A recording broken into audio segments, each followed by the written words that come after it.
இரண்டாவது சொல்வதெல்லாம் உண்மைன்னு சொல்லி இந்த ராமகிருஷ்ணன் அந்த லட்சுமி ராமகிருஷ்ணனா அந்த உங்களை என்ன செய்யற நீ பஞ்சாயத்து பேசுறது உனக்கு என்ன அருகது இருக்கு எப்படின்னு பாருங்க. ஏழைகளுடைய அந்த மானத்தை எப்படி வாங்குறாங்க பாருங்க.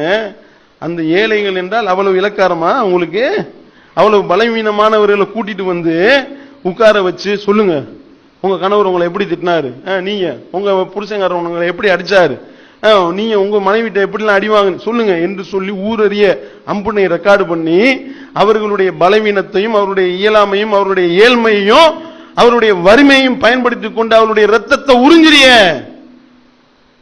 இந்த லட்சுமி ராமகிருஷ்ணனை பார்த்து கேட்கிறோம், உனக்கும் இன்னொரு ஆம்பளைக்கும் தொடர்புக்குன்னு சொன்னாங்களா இல்லையா? ஒரு தயாரிப்பாளரோட உனக்கு ஒட்டு இருக்கு, லிங்க் இருக்கு, இந்த மாதிரியான ஒரு மேட்டர் இருக்குன்னு சொன்னாங்கல்ல, வா ரெக்கார்டு பண்ணுவோமா, பேசுவோமா? நாங்க பஞ்சாயத்து பேசுறோம். தமிழ்நாடு தௌஹீத் ஜமாஅத் தலைமையகத்துல ஷரியத் பொறுப்பாளர் சிராஜிகாக்கா இருக்காரு, வா உட்கார்ந்து இந்த மாதிரி கள்ள தொடர்புன்னு சொல்றாங்க, ரெக்கார்டு பண்ணுவோமா? நாங்க பண்ண மாட்டோம். இந்த மாதிரியான கேவலமான வேலையை நாங்கள் செய்ய மாட்டோம். ஏன்? மானம் என்பது பெருசு. நீ என்ன செய்யற? ஏழைகளுடைய மானத்தை முச்சந்தைக்கு கொண்டு வர்ற. என்னன்னு கேட்டா நாங்க ஒற்றுமையாக்குறோம், நாங்க அவர்களை என்ன செய்ய போறோம், சேர்த்து வைக்க போறோம். அது ஏன் ஏழைகள் மட்டும் அப்பாவிகள் மட்டும் கூப்பிட்டு மோடிக்கும் முன்னாடிக்கும் பிரச்சனை நடத்த வேண்டியதானே? சொல்வதெல்லாம் உண்மையில கூப்பிட்டு மோடியை உட்கார வை பார்ப்போமே. அவருடைய மனைவியாக இருந்தும் இல்லாமல் இருக்கின்றார்களே யசோதா பெண்மணி கூப்பிட்டு உட்கார வை பார்ப்போம். ரஜினிகாந்தனுடைய மகளுக்கு விவாதத்து பஞ்சாயத்து ஓடிட்டு இருக்கா இல்லையா? கூப்பிட்டு உட்கார வை பார்ப்போம். ரஜினிகாந்த கூட்டிட்டு வா, நடக்குமா?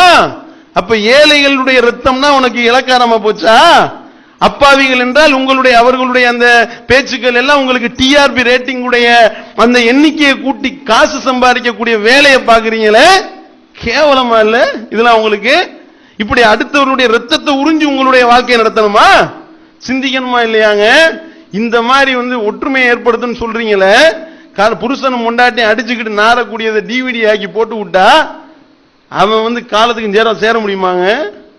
அவன் எந்த நேரத்தில் சேர்ந்தாலும் அந்த டிவிடி அவன் பார்ப்பானே, கிளிப்பிங் அனுப்பி விடுவாங்க, வாட்ஸ்அப் பேஸ்புக்ல பரவுமே. சிந்திக்க வேணாம். அப்ப இப்படிப்பட்ட அநியாயத்தை செய்து கொண்டிருக்கின்றார்கள் என்றால் இந்த நிகழ்ச்சியை தடை செய்யப்பட வேண்டிய ஒரு நிகழ்ச்சி அரசாங்கம் கவனிக்க வேண்டும்.